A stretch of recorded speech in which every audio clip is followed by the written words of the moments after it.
अस्सलाम वालेकुम नाजरीन, आप देख रहे हैं फैसिलिटेटर प्लस और मैं हूं आपका मेज़बान शफीक अमीन।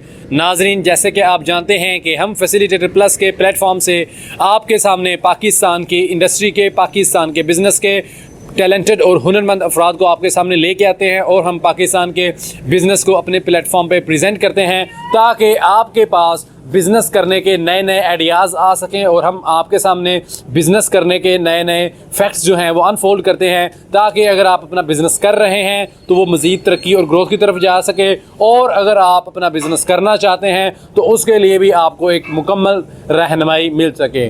तो आज इसी तरह हम एक बिज़नेस में मौजूद हैं, तो मैं इन्हीं की ज़बानी इनका जो बिज़नेस है इनका नाम सुनना चाहूँगा। अस्सलाम वालेकुम भाईजान। वालेकुम सलाम। सबसे पहले हमारे नाज़रीन को अपना नाम बताइएगा। रजब अली। रजब अली आपका नाम है? अच्छा रजब अली साहब, आप बताइएगा कि आपका ये जो सेटअप है इसका नाम क्या है? SS अहमद स्टील फिटिंग के नाम से है। ठीक है, SS Ahmed steel fitting. SS Ahmed steel fitting के नाम से जो आपका ये सेटअप है, आप हमारे नाज़रीन को बताएं कि आपका ये जो सेटअप है हकीकत में ये क्या है, आप यहाँ पे करते क्या क्या हैं? SS के पावे तैयार करते हैं, बेड वगैरह हैं, स्टील की रेलिंग है, काफ़ी ऐसा काम है आर्गन के साथ किया जाता है जो तसल्ली। यहाँ पे आपका माशाल्लाह काफ़ी बड़ा सेटअप है। हमारे कैमरामैन भी आपको दिखाएंगे हमारे नाज़रीन को। आप थोड़ा सा कुछ अपनी 3-4 चीज़ों के नाम बताएं जो आप तैयार करते हैं, जो आप बनाते हैं। हमारे यहाँ पर जो चाइना के पावे इम्पोर्टेंट है वो तैयार कर रहे हैं, तो लोकल स्टील के पावे हैं, बेड वगैरह हैं, स्टील की रेलिंग है, काफ़ी ऐसे काम तसल्ली बख्श किए जाते हैं। जैसे कि नाजरीन ये देखें, ये हमारे कैमरामैन से मैं चाहूँगा कि ये दिखाएं, ये एक तकरीबन मेरा ये बेड ही तैयार हो रहा है। हाँ जी जी जी, ये बेड ही है। ठीक हो गया। अच्छा आप बताएं कि ये जो आप बिज़नेस कर रहे हैं, ये जो कारोबार कर रहे हैं, ये आप कितने अरसे से कर रहे हैं? तकरीबन ये 7-8 साल हो गए हैं। ठीक है, 7-8 साल से आप इस बिज़नेस के अंदर हैं। तो आप ये बेड तैयार हो रहा है, यहाँ पे आप वेल्डिंग की मशीन होंगी या और दूसरे भी इक्विपमेंट्स होंगे, तो आपके पास तमाम के तमाम जो लड़के काम कर रहे हैं, जैसे कि आपने बताया आप बेड्स बनाते हैं, इनके जो होते हैं वो तमाम के तमाम जो पार्ट्स हैं वो आप यहाँ पे तैयार करते हैं।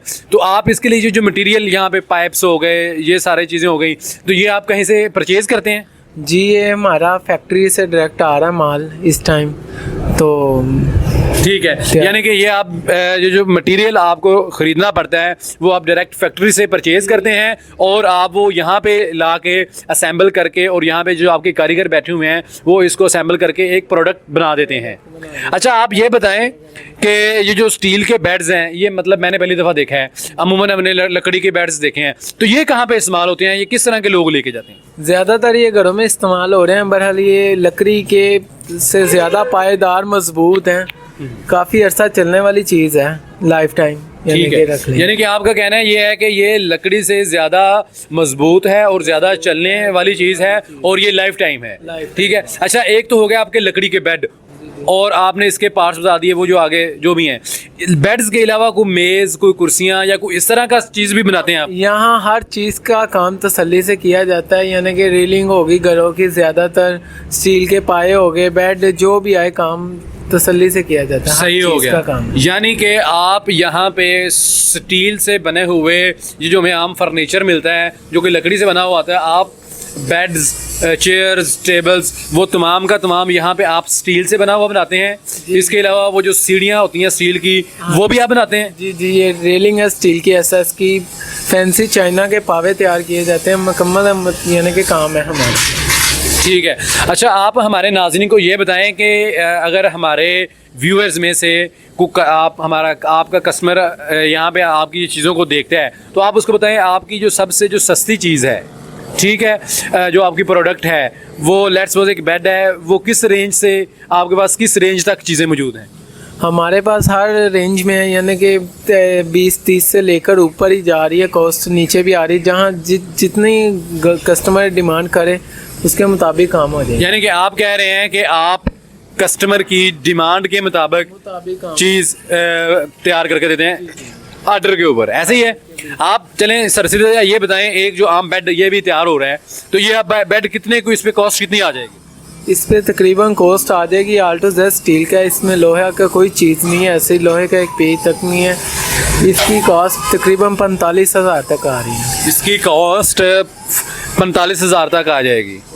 ठीक हो गया। अच्छा, आप साथ में ये बताएं कि आपके जो कस्टमर्स हैं वो कौन से हैं, यानी कि आपके पास कोई होलसेल आप सप्लाई करते हैं शॉप्स को, क्या आपके पास वॉकिंग कस्टमर यानी कि जो डोर टू डोर भी आते हैं उनको भी देते हैं, तो वो ज़रा बताइएगा हमारे नाज़रीन। जी जी, हमारे यहाँ ना चाइना के ज़्यादातर पाए तैयार कर रहे हैं, हम मार्केट में भी दे रहे हैं, यहाँ लाहौर में काफ़ी शहर से बाहर भी जा रहा है। लाहौर में जो छोटे मोटे दुकानदार हैं उन्हें भी सेल कर रहे हैं माल, हर तरह की चीज़ है हमारे पास, हर तरह की चीज़ है। ठीक हो गया, यानी कि आप कह रहे हैं कि आप ये सामान यानी कि सप्लाई करते हैं। अच्छा, आप अब अगर ये बताना चाहें कि ऐसे कस्टमर, कुछ आपके कस्टमर्स ऐसे होंगे जो आपके पास बार बार आते हैं, जो खुद भी सामान लेते हैं, आपसे लेके भी देते हैं, कुछ आपके पास सप्लायर्स होंगे होलसेल, तो ऐसे कस्टमर जो आपके पास बार बार आते हैं और जिनका आपके साथ बहुत अच्छा ताल्लुक है और जो दूसरे लोगों को भी आपके पास भेजते हैं, वो किस वजह से आपके पास आते हैं? क्या आपकी क्वालिटी अच्छी होती है, क्या आप उनको मुनासिब कीमत में प्रोवाइड करते हैं? कीमत भी होती है, दोनों चीज़ें हैं साथ। ठीक है, रेट भी मुनासिब होता है, क्वालिटी भी अच्छी होती है मटेरियल की, यानी कि लाइफ टाइम चलने वाली चीज़ है, लोकल चीज़ नहीं है। अच्छा, क्वालिटी से क्या, अगर लेट्स सपोज आपसे कोई कस्टमर लेके जाता है तो आप उसको रिप्लेस करने की ऑफर भी देते हैं? अगर कोई चीज़ आपकी लेट्स सपोज जैसे कि आपने कहा कि हम क्वालिटी बहुत अच्छी इस्तेमाल करते हैं, लेकिन फिर भी कोई अगर थोड़ा बहुत इशू हो जाए तो आपको रिप्लेस का कुछ इस तरह का है आपका? जी, हर तरह का है, कोई इशू नहीं है। जिस कंपनी का यानी कि जिस ब्रांड का कस्टमर माल मांगे उस ब्रांड का उसको मिल जाए। हर तरह का माल है, 2-3 ब्रांड है हमारे पास, एक नहीं है। ठीक हो गया, ठीक हो गया। जिस तरह की कस्टमर डिमांड करे वैसा ही माल मिल जाए। सही हो गया, यानी कि नाजरीन ये जो बिज़नेस कर रहे हैं वो भाई बता रहे हैं कि हम इस तरह से चीज़ों को तैयार करते हैं कि हम हकीकत में कस्टमर की डिमांड के मुताबिक और कस्टमर की जो कैपेसिटी है, जिसको हम परचेज़ कैपेसिटी कहते हैं, उसके मुताबिक भी हम प्रोडक्ट्स तैयार करके देते हैं कि हमारा जो कस्टमर है उसकी कैपेसिटी क्या है चीज़ों को ख़रीदने की। अच्छा, अब आप हमारे नाजरीन को ये बताएं कि अगर एक बंदा ये बिज़नेस स्टार्ट करना चाहता है तो इस सेटअप को स्टार्ट करने के लिए उसको कितनी जगह चाहिए होगी? कम से कम जगह तो होगी 3-4 मरले तो ज़मीन होगी कम से कम, तो जो रकम है वो 40 से 50 होना चाहिए उसके पास लाख टोटल। यानी कि आप बता रहे हैं कि इसके लिए जो फाइनेंस है आपको 40 से 50 लाख चाहिए? हाँ जी, पूरे के पूरे सेटअप के लिए, पूरे काम के लिए, सेटअप लगाने के लिए। अच्छा, सेटअप लगाने के लिए आप कह रहे हैं 40-50 लाख होनी चाहिए? बिल्कुल, अच्छा सेटअप लगाने। अच्छा, आपने जैसे बताया कि कम से कम 4-5 मरले होनी चाहिए। यहाँ पे तो आपकी बेसमेंट में भी लड़के काम कर रहे हैं, अभी हम ग्राउंड फ्लोर पे मौजूद हैं, तो ये आपने फ्लोर्स भी बनाए हुए हैं, आपका माशाल्लाह अच्छा सेटअप है। तो कम से कम आपने कहा कि इस जगह के लिए 4 से 5 मरले आपके पास इस काम के लिए जगह होनी चाहिए। तो इसकी लोकेशन के मतलब आप क्या कहेंगे? लोकेशन इसके लिए कौन सा एरिया अच्छा है जहाँ पे ये ज़्यादा काम है?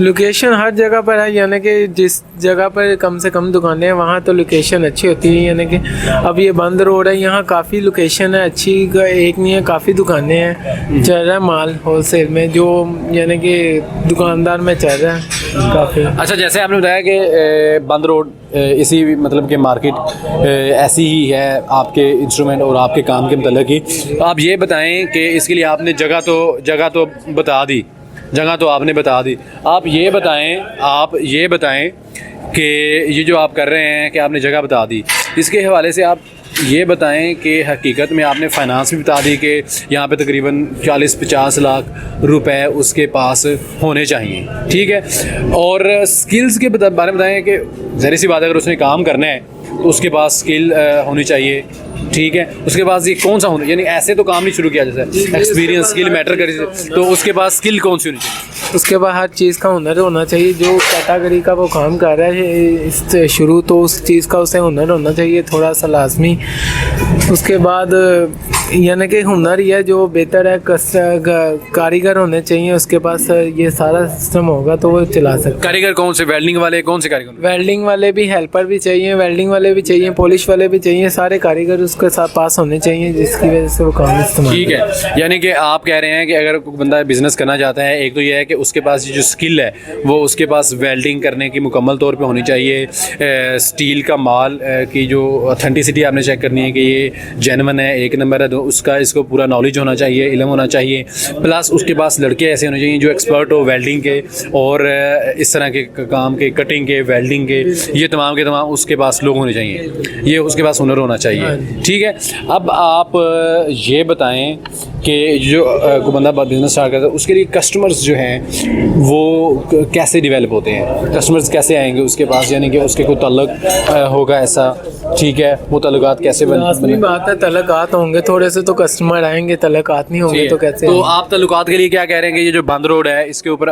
वो अगर बनाते हैं तो उसके तल्लुकात और रिलेशन ऑटोमेटिकली तौर पे बन जाते हैं, और अगर वो इस तरह का रिलेशनशिप बिल्ड करना चाहते हैं वो बंद रोड के ऊपर ये डिफरेंट जो बिजनेसेस खुले हुए हैं वहाँ पे विजिट करके वो तल्लुकात बना सकते हैं। बिल्कुल ऐसा ही है, जहाँ चल रहे हैं वहाँ विजिट करके अपने तल्लुकात काफ़ी बेहतर कर सकते बना सकते हैं। इसके अलावा आप ये बताएं, ये जो फैक्ट्री से आप माल परचेज करते हैं तो वो फैक्ट्रीज कहाँ से हैं, यानी कि अगर उसने माल परचेज करना है तो उसको किसी फैक्ट्री को अप्रोच करना पड़ेगा, तो आप जिस फैक्ट्री से परचेज करते हैं वो भी उन्हीं से ही करेंगे, तो मुनासिब सी फैक्ट्रीज कौन कौन सी होंगी? मुनासिब सी फैक्ट्री इस टाइम हर फैक्ट्री ऊपर जा रही है, क्योंकि ये चाइना की इंपोर्ट होती है, चाइना का पाइप तो लोकल पाकिस्तान में तैयार हो रहा है, पर ये चाइना की इंपोर्ट होती है, उसकी वजह से फैक्ट्री दूर है, फैक्ट्री से माल सेल हो रहा है। हर फैक्ट्री में एक ही कैटेगरी का मतलब कि तैयार हो रहा है, पर वहाँ ऊपर उसकी स्टैंप वगैरह हर चीज़ जो नाम की हो तो वो ऊपर लगा सकते हैं। अच्छा, आप ये बताएं, ये जो आपने फैक्ट्रीज का नाम दिया जिधर से आप बताते हैं, एक दो जगहों के नाम बता दें। जगह अब ज़्यादातर ये लाहौर के बाहर ही हैं, लाहौर में तो नहीं है, लाहौर के बाहर ही है। सामान कहाँ से मंगवाते हैं? रायमंड रोड पर है फैक्ट्रीज है। नाम का पता है उसका, या विनर का भी यही पाई भी है, वहाँ काफ़ी ब्रांड है यानी कि तैयार हो रहे हैं। यानी कि रेवेंट रोड पे अगर किसी ने खरीदना है तो वहाँ पे इसके राम डील की शॉप्स मौजूद हैं। जी जी ठीक हो गया। अच्छा नाज़रीन, जैसे कि हमें भाई बता रहे थे कि अगर ये आप बिज़नेस स्टार्ट करना चाहते हैं तो उसके लिए आपके पास कम से कम 40 से 50 लाख की इन्वेस्टमेंट होनी चाहिए, और आपके पास स्किल्स और एक्सपीरियंस तो डेफिनेटली होना चाहिए, और उसके लिए आप बंद रोड पे ख़ुद भी विज़िट कर सकते हैं, और उसके पास आपके पास वेल्डर होना चाहिए, और आपके पास लोकेशन है जो भी इसकी मार्केट चल रही है वो बंद रोड है जहाँ के ऊपर इस तरह के टेक्निकल काम हो रहे हैं, तो वो आपके पास होना चाहिए। इसके अलावा उन्होंने हमें यहाँ पे प्लेस की रिक्वायरमेंट के बारे में भी बताया कि यहाँ पे उनको प्लेस जो है वो कम से कम 4 से 5 मरले होनी चाहिए।